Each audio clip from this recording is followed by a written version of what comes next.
If aliens really exist in this universe, then where are they? And in each galaxy, there are between 100 billion and a trillion stars. So statistically, at least one of them should have some kind of life. If aliens really exist in this universe, then where are they? Well, that's not something we first asked. It was actually raised by a scientist named Enrico Fermi. That's why this whole idea is called the Fermi paradox. The observable universe spreads out to around 90 billion light years. Within that area, there should be at least 100 million galaxies. And in each galaxy, there are between 100 billion and a trillion stars. Around them, there are trillions of planets.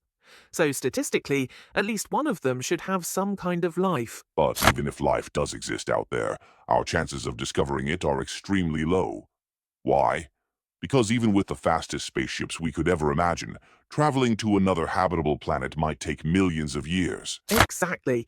And since the universe is constantly expanding, reaching those places becomes even harder.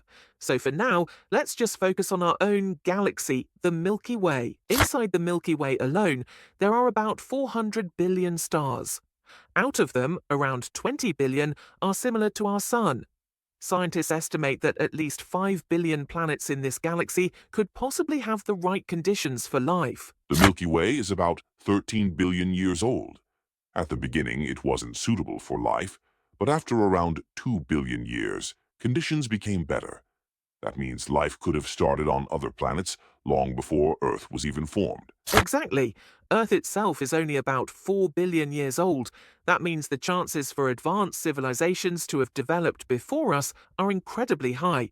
If that's the case, then why haven't we found any evidence yet? That's where the Kardashev scale comes in. It divides civilizations into 3 levels.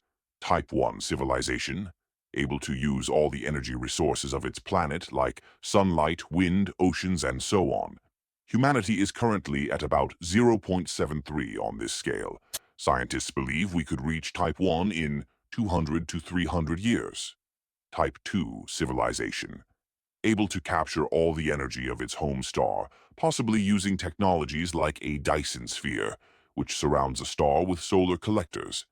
Type 3 civilization, powerful enough to control the energy of an entire galaxy using billions of stars. If such civilizations existed in the Milky Way, we should already know about them. But since we don't, another explanation is needed. And that's where the concept of the Great Filter comes in. It's the idea that there's some kind of barrier that prevents life from advancing too far.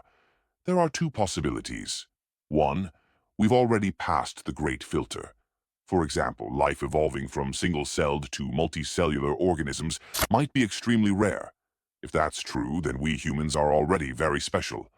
2, or the Great Filter is still ahead of us, which is terrifying, because it could mean that once civilizations reach a certain stage, something always wipes them out, maybe even their own technology.